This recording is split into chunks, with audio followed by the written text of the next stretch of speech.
নমস্কাৰ, আপোনালোক সকলোকে ডাটা নিউজলৈ স্বাগতম জনাইছোঁ। অসমৰ লগতে ভাৰতৰ বিভিন্ন প্ৰান্তৰ পৰা আজিৰ দিনটোৰ গুৰুত্বপূৰ্ণ বাতৰিবোৰ লৈ আহিছোঁ। এনেধৰণৰ খবৰবোৰ চাবৰ কাৰণে আমাৰ চেনেলটো ছাবস্ক্ৰাইব কৰি এটা লাইক কৰি দিব। ৰাজ্যৰ প্ৰান্তে প্ৰান্তে আজিও চলি আছে অংগনবাড়ী কৰ্মী সহায়িকাৰ প্ৰতিবাদ।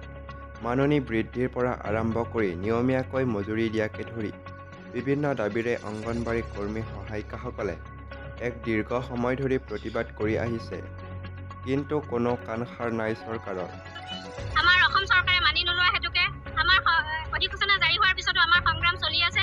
আমি অসহযোগ কৰিবৰ কাৰণে আজি মৰিগাঁও জিলাত একত্ৰিত হৈছোঁ। মৰিগাঁও জিলা কৰ্মী সহায়িকাই আমি আজি এই অসহযোগত যোগদান কৰিবৰ কাৰণে আমাৰ যিখিনি নিয়ম নীতি, যিখিনি ফৰ্মেলিটি আমি মানিব লাগে, এই ফৰ্মেলিটিখিনি মানি চলিবৰ কাৰণে আমি আজি ইয়াতে একত্ৰিত হৈছোঁ। ইয়াৰ জৰিয়তে আমাৰ আজি এই সভাস্থলীৰ পৰাই আমি ডিচি মহোদয় বা আমাৰ ডিষ্ট্ৰিক্ট অফিচাৰ মহোদয়া আৰু আমাৰ প্ৰকল্পবিলাকলৈ আমি আমাৰ পত্ৰ প্ৰেৰণ কৰিম। আৰু সন্থাৰ ফালৰ পৰা অসম ৰাজ্যিক সন্থাৰ ফালৰ পৰা আমাক যি পত্ৰ দি পঠিয়াইছে সেয়াও আমি তেওঁলোকৰ ওচৰত দাখিল কৰিম। যৌথ সভাত প্ৰতিবাদকাৰীয়ে কয় যে যেতিয়ালৈকে অংগনবাড়ী কৰ্মী সহায়িকাসকলক ক্ৰমে তৃতীয় আৰু চতুৰ্থ শ্ৰেণীৰ কৰ্মচাৰী ৰূপে ঘোষণা নকৰে তেতিয়ালৈকে তেওঁলোকৰ এই সংগ্ৰাম অব্যাহত থাকিব।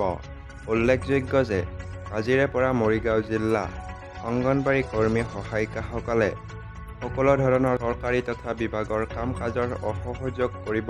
ইয়াৰ বাবে এই সভাতে প্ৰস্তাৱ গ্ৰহণ কৰি অসম ৰাজ্যিক অংগনবাড়ী কৰ্মী সহায়িকাসকলে জিলা আয়ুক্ত, জিলা সমাজ কল্যাণ বিভাগ আৰু সকলো প্ৰকল্প বিষয়ক অসহযোগ পত্ৰ প্ৰদান কৰে।